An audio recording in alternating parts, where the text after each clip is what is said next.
இயேசு கிறிஸ்துவின் மாறாத மகிமை நாமத்தினாலே உங்களுக்கு நான் வாழ்த்துக்களை தெரிவிக்கிறேன். நம்ம எல்லாருக்குமே ஒரு ஆசை உண்டு, பெருக வேண்டும்.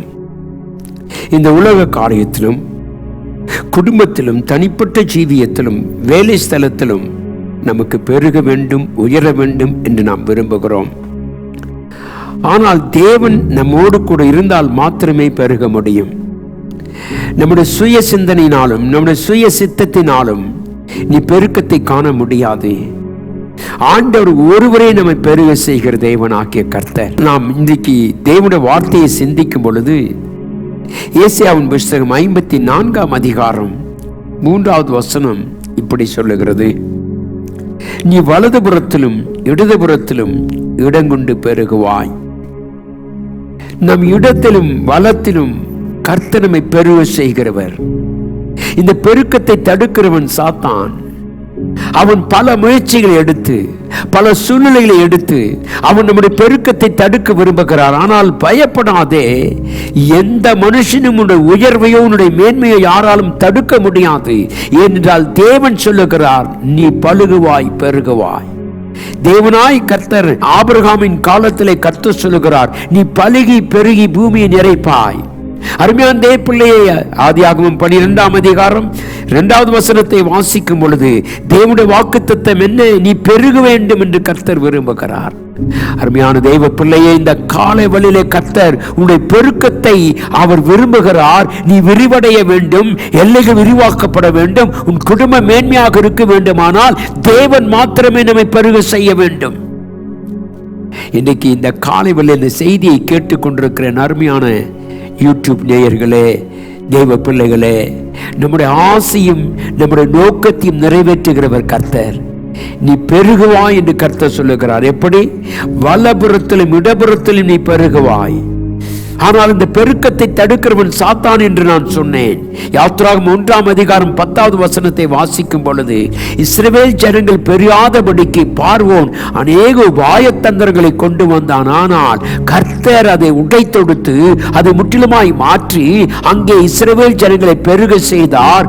அவர்கள் பெருகி கொண்டே வந்ததை கண்டு பார்வோன் நடுங்கினான். உன் பெருக்கத்தை கண்டு சாத்தான் பயப்பட வேண்டுமானால் தேவன் ஒருவரே நம்மை பெருக செய்ய வேண்டும், நம்முடைய எல்லை விரிவாக்க வேண்டும். ஆகவே சொல்லுவோம், கர்த்தாவே, நீர் எங்களை ஆசீர்வதிக்கிறதுனால் நாங்கள் பெருகி இருக்கிறோம். இந்த காலையிலே நீ சிந்தித்து பார். எங்கோ இருந்த உன்னை கொண்டு வந்து உன்னை ஆசீர்வதித்து உன் வாழ்க்கையில் நன்மைகளை செய்து உனக்கு மேன்மை செய்த தேவனாய கர்த்தர் உன் பெருக்கத்தை விரும்புகிறவர். சிந்தித்து பாருங்கள். இஸ்ரவேல் ஜனங்கள் அங்கே அவர்கள் புருஷர்கள் மாத்திரம் 6 லட்சம் பேர் புறப்பட்டார்கள். மனைவிமார்கள், பிள்ளைகள் எல்லாம் ஒரு பெரும் கூட்டமாய் அவர்கள் எகிப்தை விட்டு வெளியே வந்தார்கள். அங்கு எகிப்துக்கு 70 பேர் மாத்திரமே போனார்கள். ஆனால் தேவனுடைய பிள்ளை, பெருக்கத்தை கொடுக்கிற ஆண்டவர் நம்மோடு இருக்கிறபடினாலே உன் வேலை ஸ்தலத்திலே பெருக்கம் இருக்கும், உன் குடும்பத்திலே ஒரு பெருக்கம் இருக்கும், உன் தொழிலில் ஒரு பெருக்கம் இருக்கும். எல்லாவற்றையும் உன்னை பெருக செய்கிறவர் கர்த்தர். நாம் மாத்திரம் தேவனை சார்ந்திருந்தால் போதும். அவர் சொல்லுகிறார், நான் உன்னை இடது பக்கத்திலும் வலதுபுறத்திலும் பெருக செய்வேன். இந்த நம்பிக்கையோடு தான் இன்றைக்கு நாம் வாழ்ந்து கொண்டிருக்கிறோம். உன்னை உருவாக்கி எடுத்த தேவன் சொல்லுவார், நான் உன்னை பெருக செய்வேன். அருமையான தேவ பிள்ளைய, இன்னைக்கு கர்த்தர் உன்னை பெருக செய்திருக்கிறாரா? பெருக செய்ய முடியாதபடி தடைகள் காரணம் என்ன? தேவனுக்கு விருப்பமில்லாத காரியங்கள் நாம் செய்யும் பொழுது, தேவனுக்கு விரோதமான காரியங்களை செய்யும் பொழுது சாத்தான் அதை பயன்படுத்தி அந்த காரியங்களை தன் கையில் எடுத்துக்கொண்டு அவன் பெருக்கத்தை நிறுத்துகிறான். ஆனால் நீ உண்மையாய் கர்த்தரை தேடி வருவாயானால் உன் பெருக்கத்தை நிறுத்த யாராலும் முடியாது. ஏனென்றால் கர்த்தருடைய வாக்குத்தத்தமே நீ பெருகுவாய். ஆகவே இந்த காலவெளி நீ தேவனோடு இருக்கிற நீ சொல்ல முடியுமா?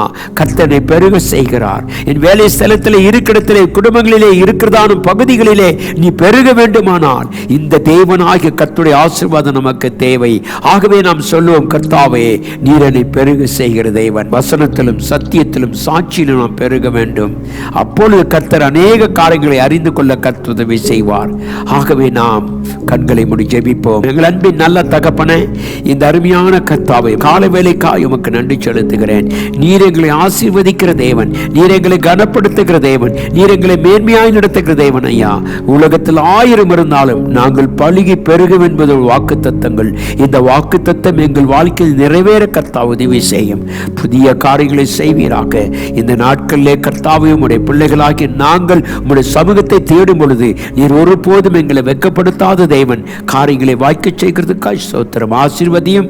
இந்த நாட்களிலே கர்த்தாவே, எங்கள் சபை பெருக, எங்கள் பிள்ளைகள் பெருக, எங்கள் வியாபாரம் பெருக. கர்த்தாவே, நாங்கள் இருக்கிடத்தில் உமக்கென்று பெருக்கத்தோடு வாழ நீர் உதவிச்சு ஜெபிக்கிறேன். எங்களை ஆசீர்வதித்து எங்களை கனப்படுத்தி ஆபிரகாமின் தேவனாகிய கர்த்தர் எங்களோடு கூட இருக்கிறதுக்காக உமக்கு நன்றி. ஆசீர்வதியும் மகிமைப்படுத்தும்.